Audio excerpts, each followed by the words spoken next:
সুপ্রিয় মুসলিম ভাইরা, আমাদের মনে রাখতে হবে যারাই পূর্ণাঙ্গ সিয়াম পালন করবে তাদেরকেই সিয়ামের পূর্ণ মর্যাদা আল্লাহ সুবহানাহু ওয়া তাআলা প্রদান করবেন।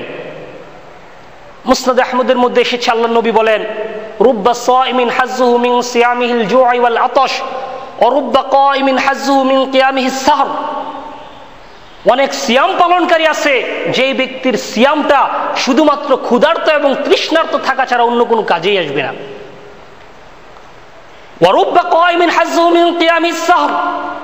অনেক কিয়াম পালনকারী আছে যে ব্যক্তির কিয়ামটা শুধুমাত্র রাত্রি জাগরণ ছাড়া অন্য কোনো কাজেই আসবে না। কি আশ্চর্য ব্যাপার! আপনি সারা দিন কষ্ট করে সিয়াম পালন করবেন, অথচ আল্লাহর নবী বলেন আপনার সিয়াম কোনো কাজেই আসবে না। কেন? কেননা সৌম শব্দের শাব্দিক অর্থের দিকে যদি আমরা তাকাই তাহলে দেখতে পাবো সৌম শব্দের শাব্দিক অর্থ হচ্ছে পরিহার করা, পরিত্যাগ করা, বিরত থাকা। তাই কেবলমাত্র খাদ্য এবং পানীয় বর্জন করার নাম সৌম নয়। সৌম হচ্ছে সকল প্রকার অন্যায়, অপকর্ম, অশ্লীলতা পরিহার করা, পরিত্যাগ করা, অশ্লীলতা থেকে বিরত থাকার নামই হচ্ছে সৌম। আর এইভাবে যেই ব্যক্তি সৌম পালন করবে সেই ব্যক্তি হচ্ছে সায়েম, সেই ব্যক্তি হচ্ছে রোজাদার। তাই যে ব্যক্তি সায়েম, যে ব্যক্তি রোজাদার, সে কখনো খাদ্যে ভেজাল দিতে পারে না, সেই ব্যক্তি ওজনে কম দিতে পারে না, এমনকি এক পয়সা সেই ব্যক্তি অবৈধভাবে রোজগার করতে পারে না। সূরা মুমিনুনের 51 নং আয়াতে আল্লাহ সুবহানাহু ওয়া তাআলা বলেন, ইয়া আইয়ুহার রাসূলু কুলু মিনাত তাইয়্যিবাতি ওয়া'মালু সালিহাত। হে রাসূলগণ, কুলু মিনাত তাইয়্যিবাত, তোমরা পবিত্র বস্তু আহার করো, ওয়া'মালু সালিহাত, এবং নেক আমল করো। প্রথমে তোমরা পবিত্র বস্তু আহার করো, এরপর নেক আমল করো। সহিহ মুসলিম শরীফে এসেছে, আল্লাহর নবী বলেন, ইন্নাল্লাহা তাইয়্যিব লা ইয়াকবালু ইল্লা তাইয়্যিবা। নিশ্চয়ই আল্লাহ সুবহানাহু ওয়া তাআলা নিজে পবিত্র, তিনি পবিত্রতা ছাড়া অন্য কোনো কিছুকে গ্রহণই করেন না। তাই যে ব্যক্তি সায়েম, যে ব্যক্তি রোজাদার, সেই ব্যক্তি অপর ব্যক্তির নামে গীবত করতে পারে না, কোনো অশ্লীল কথা বলতে পারে না, এমনকি অযথা কথা পর্যন্ত বলতে পারে না। সহিহ বুখারীর মধ্যে এসেছে, আল্লাহর নবী বলেন, মাল্লাম ইয়াদা কাওলা যুরি ওয়াল আমালা বিহি ফালাইসা লিল্লাহি হাজাতান আইয়াদা তাআমুহু ওয়া শারাবুহু। যে ব্যক্তি মিথ্যা কথা এবং মিথ্যা কাজ পরিহার করতে পারলো না, ফালাইসা লিল্লাহি হাজাতান আইয়াদা তাআমুহু ওয়া শারাবুহু, আল্লাহ সুবহানাহু ওয়া তাআলার কোনো প্রয়োজনই নেই সেই ব্যক্তির খাদ্য এবং পানীয় বর্জন করা।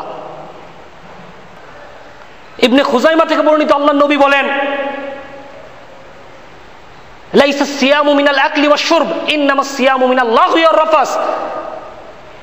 সিয়াম সেটার নাম নয় যে শুধুমাত্র খাদ্য এবং পানীয় বর্জন করা, ইন্নামাস সিয়ামু মিনাল লাগহি ওয়ার রাফাস, বরং সিয়াম হচ্ছে সকল প্রকার অনর্থক এবং অশ্লীল কথা এবং কাজ থেকে বিরত থাকা।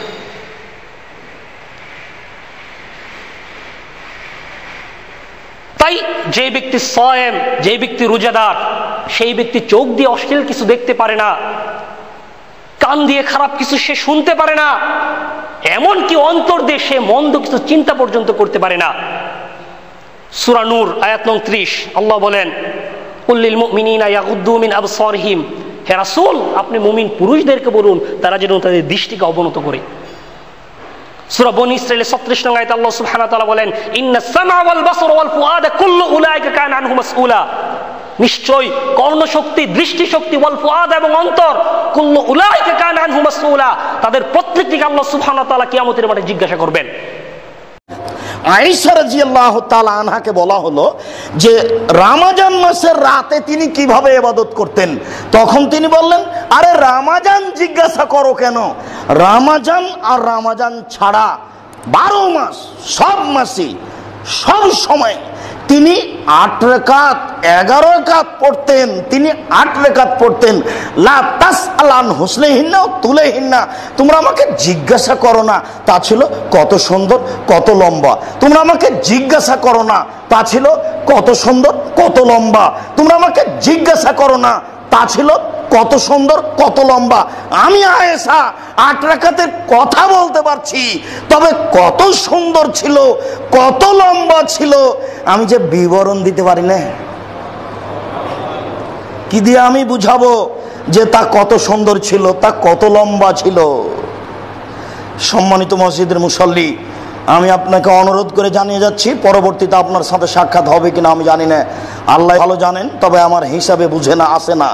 আপনাকে আমি অনুরোধ করে যাচ্ছি, সময় আসলে বা প্রতি রাত্রি এশার সালাত জামাতে পড়ো সহ তারা সকলেই উল্লেখ করেছেন, যে ব্যক্তি কোনো একটি সিয়ামকে পরিত্যাগ করলো বিগয়রি উজরিন, কোনো কারণ ছাড়া, অসুস্থতা ছাড়া, দুর্বলতা ছাড়া, সফরজনিত কারণ ছাড়া, যৌক্তিক কোনো কারণ ছাড়া যে ব্যক্তি একটা সিয়াম বর্জন করলো, সে ব্যক্তি কাবিরা গুনায় লিপ্ত হলো। মানে কাবিরা গুনাহ করলো, সব থেকে বড় অপরাধ করলো। কাবিরা গুনার অপরাধটা কত বড়, রাসূল সাল্লাল্লাহু আলাইহি ওয়াসাল্লাম বলছেন যে as-সালাওয়াতুল খামসু আল জুমআতু ইলাল জুমআতি, 5 ওয়াক্ত সালাত এক ওয়াক্ত থেকে অপর ওয়াক্ত পর্যন্ত, ওয়াল জুমআতু ইলাল জুমআতি, এক জুমা থেকে অপর জুমা পর্যন্ত, ও রমাদানু ইলা রমাদানা, এক রমজান থেকে অপর রমজান পর্যন্ত, দীর্ঘ 11 মাস, মুকাফফিরাতুল লিমা বাইনাহুন্না, রমজান মাসের সিয়াম পালন করা পিছনের 11 মাসের জন্য কাফফারা স্বরূপ, পাপ যা আছে সবগুলো আল্লাহ তাআলা মোচন করে দেন। সুবহানাল্লাহ। ঠিক তেমনি জুমার সালাত এক জুমা থেকে অপর জুমা পর্যন্ত, মাঝখানের যে 7টি দিন আছে, এই 7 দিনের পাপ আল্লাহ রাব্বুল আলামিন সামনের জুমার বদৌলতে মাফ করে দেন। অনুরূপভাবে 5 ওয়াক্ত সালাত, ফজর থেকে জোহর, জোহর থেকে আসর, আসর থেকে মাগরিব, মাগরিব থেকে এশা, এশা থেকে ফজর, এর মাঝের যে পাপগুলো হয়, এই পাপগুলো আল্লাহ রাব্বুল আলামিন প্রতি ওয়াক্ত সালাতের বিনিময়ে ক্ষমা করে দেন। সুবহানাল্লাহ। রাসূল সাল্লাল্লাহু আলাইহি ওয়াসাল্লাম বলেন, ইদা, যখন, যখন 5 ওয়াক্ত সালাত আদায়কারী, জুমার সালাত আদাকারী, রমজানের সিয়াম পালনকারী, যখন ইদা ইজতানাবাতিল কাবাইর বা ইদা ইজতানাবাল কাবাইর, যখন সিয়াম পালনকারী বা সালাত আদায়কারী কাবিরা গুনাহ থেকে বেঁচে থাকবে তখন। তাহলে জুমা 1 সপ্তাহ পাপের কাফফারা হতে পারে তখনই যখন যিনি জুমা আদা করছেন তিনি কাবিরা গুনাহ থেকে বিরত থাকবেন। রমজান মাসের সিয়াম 11 মাসের পাপ মোচন করতে পারে তখনই যখন সে ব্যক্তি 11 মাস কাবিরা গুনাহ থেকে বেঁচে ছিলেন। কাবিরা গুনাহ থেকে যিনি বেঁচে থাকবেন তার জন্য এই পুরস্কারটা। আর রমজান মাসের একটা সিয়াম যদি কোনো ব্যক্তি স্বেচ্ছায় বর্জন করে কোনো কারণে, সে প্রকাশ্য কাবিরা গুনায় লিপ্ত হলো। বোঝেন তাহলে কাবিরা গুনার উপর চলমান থাকলে ইবাদত কবুল হবে? তাহলে রমজান মাসের সিয়ামের গুরুত্ব অপরিসীম। ইসলামের রুকুনের মধ্যে একটা গুরুত্বপূর্ণ রুকন। এর জন্য রুকুনকে ছেড়ে দিয়ে এ রমজান উপলক্ষে আমাদের অনেক রকমের বাহানা আসে। কারো কারো পেটে গ্যাস্ট্রিক হয়, কারো কারো মূত্রথলিতে সমস্যা হয়, কারো কারো বাথরুম হয় না, আবার কারো কারো মেহ ধরে, প্রমেহ ধরে, মানে কত রকমের রোগ বালাই ধরে। আসলে একটা বিচার করুন, রাসূল সাল্লাল্লাহু আলাইহি ওয়াসাল্লাম বলছেন, সহিহ বুখারীতে একটা হাদিস এসেছে, রাসূলুল্লাহ সাল্লাল্লাহু আলাইহি ওয়াসাল্লাম বলছেন, আস-সিয়ামু জুন্নাতুন, রমজানের সিয়াম হলো ঢাল স্বরূপ। রমজানের সিয়াম হলো ঢাল স্বরূপ। ফালা ইয়ারফুস, কেউ যেন অশ্লীল কথা বলে না, ওয়ালা ইয়াসখাব, ঝগড়াও করে না। ফাইন সাব্বাহু আহাদুন, যদি সিয়াম পালনকারী ব্যক্তিকে কেউ যদি গালি দিতে আসে, সে যেন বলে, আনা সায়েম, আমি সিয়াম পালন করছি, আমি সিয়াম রেখেছি, আমি সিয়াম ব্রত পালন করছি, কাজী আমি তোমার সঙ্গে ঝগড়ায় লিপ্ত হতে পারবো না, ভাই তুমি চলে যাও। জন্য পেটটাকে খালি রাখতে হবে মাঝে মধ্যে, তাহলে শরীর সুস্থ থাকবে। ওই কথা ঠিক যেই কথা রাসূল সাল্লাল্লাহু আলাইহি ওয়াসাল্লাম 1450 বছর পূর্বে বলেছেন। তিনি বলেছেন, পেটকে 3 ভাগ করে খাও, 1 খাদ্য, 2 পানি, 3 শ্বাস। খাওয়া যদি বেশি হয় তাহলে শ্বাসের অসুবিধা হবে, খাওয়া যদি কম হয় তাহলে শ্বাসের সুবিধা হবে। যখনই শ্বাসের অসুবিধা হবে তখন শরীরে রোগ ব্যাধি সৃষ্টি হয়ে যাবে এমনিতেই। আর যখন ওই তরল পদার্থ পেটের ভিতরের খাদ্যকে হজম করতে পারবে না, তরল পদার্থ কমে যাবে আর খাদ্য বেশি হয়ে যাবে, তখন বদহজম হয়ে যাবে, অসুখ বিসুখ এমনিতে বেড়ে যাবে। অতএব শরীর সুস্থ রাখার জন্য নফল সিয়াম পালন করুন। আর ইবাদতের জগতে সবচেয়ে দামি গুরুত্বপূর্ণ ইবাদত হচ্ছে সিয়াম, তা করুন। সম্মানিত দিনী ভাই, রমজান মাস আসলে আকাশের দরজা খোলা হয় কেন? তাহলে কি এমন ফেরেশতা আসেন আর যান যে ফেরেশতা অন্য দিনে যান না, আসেন না? জি না, আকাশের দরজা খুলে দিয়ে আল্লাহ তার রহমতকে দেখান, এ নাও তোমরা আল্লাহর রহমত লুটে নাও। রমজান মাসে জান্নাতের দরজা খোলা আর জাহান্নামের দরজা বন্ধ। এর অর্থ কি এই যে এখন মানুষ জান্নাতে ঢুকবে আর জাহান্নামে ঢুকবে না? জি না, এর অর্থ হলো এই যে তোমরা আল্লাহর রহমত ধরে নাও, লুটে নাও। যারা বলেছে 1 টাকা দান করলে 69 টাকা দানের নেকি হয়, ওই হাদিস মিথ্যে। 1 টাকা রমজান মাসে দান করলে লক্ষ কোটি টাকা দানের নেকি হয়। কত টাকা দানের নেকি হয় তা মানুষ জানে না। রমজান মাসে একটু ইবাদত করলে অন্য মাসে ইবাদতের চেয়ে কত বেশি নেকি হয় তা মানুষ জানে না। এই জন্য রমজানের প্রথম দশক রহমত, মধ্যের দশক ক্ষমা, শেষের দশক জাহান্নাম থেকে মুক্তি, এ হাদিস ঠিক নয়। পুরো রমজান দয়া, পুরো রমজান ক্ষমা, পুরো রমজান জাহান্নাম থেকে মুক্তি। অতএব জাহান্নাম থেকে মুক্তি অর্জনের জন্য রমজান মাসের প্রস্তুতি গ্রহণ করুন। রমজান মাসে আপনার আলেম ওলামাকে খাওয়াবেন না, ইফতারি করাবেন না মরা মানুষের নামে। ইফতারি করান, আলেম ওলামাকে করান, সাধারণ মানুষকেও করান নিজের নেকির জন্য। মরা মানুষের নামে রমজান মাসে ইফতারি চলবে না। রমজান মাসে আজান ছাড়া অন্য কোন মাধ্যম অবলম্বন করে সাহারির জন্য মানুষকে জাগানো যাবে না। আপনারা উঠুন, এখন রাত 3টে, এই কথা বললে গুনাহ হবে, এর নাম বিদআত। আপনারা তাড়াতাড়ি সাহারি খেয়ে নেন, আর 4 মিনিট আছে, এগুলো বলা যাবে না। সাহারির জন্য, খাদ্যের প্রস্তুতির জন্য একটাই কাজ, সেটা হলো আজান। সাহারি ও তাহাজ্জুদ দুইটি ইবাদতকে লক্ষ্য করে আজান নির্ধারণ করা হয়েছে। এর বিকল্প যে কোনো পথ অবলম্বন করলে তা বিদআত হবে। ইফতারির জন্য এবং সাহারির জন্য দুইটাই যদি ঘন্টা বাজানো হয়, হুইসেল দেওয়া হয়, যে কোনো কণ্ঠ উল্লেখ করা হয়, তা বিদআত হবে। জরুরি ভিত্তিতে পরিহার করুন। সম্মানিত দিনী ভাই, রমজান মাস আসলে যাকাতের টাকা দিয়ে কাপড় কিনে কাপড় দেখাবেন যে আমি দান করলাম, এই নীতি মিথ্যে। যাকাতের টাকা দিয়ে কাপড় কিনা যাবে না। যাকাতের টাকা আপনি পরিবর্তন করতে পাবেন না।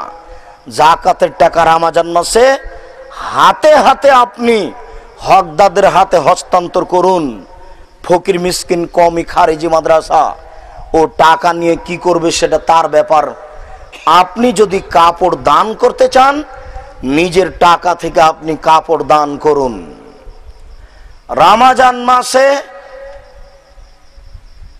কাঁচা ডাল দিয়ে মেশাক করতে পারেন, কোনো সমস্যা নেই। রমজান মাসে পেস্ট দিয়ে দাঁত পরিষ্কার করতে পারেন, কোনো সমস্যা নেই। রমজান মাসে আপনি চোখে সুরমা লাগাতে পারেন, কোনো সমস্যা নেই।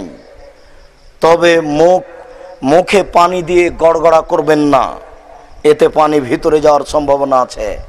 রমজান মাসে আতর সুগন্ধি ব্যবহার করাতে কোনো সমস্যা নেই। রমজান মাসে নারীদের সাজসজ্জা গ্রহণ করাতে কোনো সমস্যা নেই। রমজান মাসে দিনে স্বপ্ন দোষ হয়ে গেলে রমজান সিয়ামের কোনো ক্ষতি হয় না। রমজান মাসে স্ত্রী মিলনের পরে ঘুমিয়ে গেছেন খাওয়া দাওয়া করে, সকাল 8টা-10টা হয়ে গেছে, এখন উঠে ঘুম থেকে উঠে গোসল করে সালাত আদায় করেন, কোনো সমস্যা হবে না। উল্লেখ্য যে আপনি রাত 2টায় সাহারি খেয়েছেন, এখনই আপনার সিয়াম চালু হয়নি। সিয়াম চালু হবে 4টা-10-এ। কথার কথা, 4টা-10-এর আগা পর্যন্ত স্ত্রী মিলন চলবে। তবে সাহারি খেয়েছেন রাত 2টায়, তাহলে সাহারির পরে স্ত্রী মিলন চলবে। কতক্ষণ চলবে খাওয়া পান করা সবকিছু? 4টা-10 পর্যন্ত। একটা কথার কথা বলছি, যেটা সাহারির শেষ সময়। রমজান মাসে শরীরের খাদ্যমূলক কোনো ইনজেকশন গ্রহণ করা যাবে না, তবে চিকিৎসামূলক ইনজেকশন নেওয়া যাবে। রমজান মাসে গুল ব্যবহার করা যাবে না, হারাম। রমজান মাসে শ্বাসের সুবিধার জন্য ইনহেলাল ব্যবহার করা যায়। পারবো না অল্প সময়ে, তো সংক্ষেপে আমি কিছু বলি। পুরো টোটাল রোজার ব্যাপারে আল্লাহ বলছেন যে মান সামা ইয়াওমান ফি সাবিলিল্লাহ বা'আদাল্লাহু ওয়াজহু আনিন নারি 70 খরিফা। যেই লোক আল্লাহর সন্তুষ্টির জন্য একটা দিন রোজা রাখে, তার চেহারাকে আল্লাহ জাহান্নাম থেকে 70 বছরের দূরত্বে নিয়ে যান। সুবহানাল্লাহ। কিসের ফজিলত? রোজার ফজিলত। রাসূল সাল্লাল্লাহু আলাইহি ওয়াসাল্লাম বলছেন মান সামা রমাদানা ঈমানান ওয়া ইহতিসাবান গুফিরা লাহু মা তাকাদ্দামা মিন যামবি। যে ঈমানের সাথে সওয়াবের প্রত্যাশায় রমজানে রোজা রাখে, তার পূর্বের গুনাহ আল্লাহ মাফ করেন। বলুন সুবহানাল্লাহ। যে ব্যক্তি মান সামা রমাদানা মান কামা রমাদানা ঈমানান ওয়া ইহতিসাবান গুফিরা লাহু মা তাকাদ্দামা মিন যামবি। যে ব্যক্তি রমজানে কিয়ামুল লাইল করে, আপনি যদি পারেন তো এই রাত্রে করেন, না হলে ওই রাত্রে করেন, কিন্তু বাদ দিয়েন না, কিয়ামুল লাইল করেন, তাহলে আপনারও পূর্বের গুনাহ আল্লাহ কি করবেন? ক্ষমা করে দেবেন। ওয়ামান কামা, আরেকটা হাদিস, ওয়ামান কামা লাইলাতুল কদর ঈমানান ওয়া ইহতিসাবান গুফিরা লাহু মা তাকাদ্দামা মিন যামবি। যে ব্যক্তি ঈমানের সাথে সওয়াবের প্রত্যাশায় লাইলাতুল কদরে জাগে, তারও পূর্বের গুনাহ আল্লাহ কি করবেন? ক্ষমা করে দিবেন। সুবহানাল্লাহ। কতগুলো আপনাকে সৌদি আরবে অধিকাংশ মসজিদে 8 টাকার তারাবি হয়, কোন মসজিদে 20 টাকা। মক্কা শরীফে মসজিদে হারামে, মদিনা শরীফে মসজিদে নববীতে এবং আরো কিছু মসজিদে, অল্প মসজিদে 20 টাকা হয়। আর বাকি সব মসজিদে কত হয়? তবে এই 17-18 বছর সৌদি আরবে থেকে দেখলাম, সৌদি আরবের মুসলমানদের ঈমান খুব দুর্বল। এই 8 আর 20 নিয়ে কোনদিন মারামারি করতে দেখলাম না। আমাদের ঈমানের দাবি কি? যে 20 টাকা পড়ে সে নামাজ হবে, মার ঘুষি। ঈমানের একটা দাবি আছে না?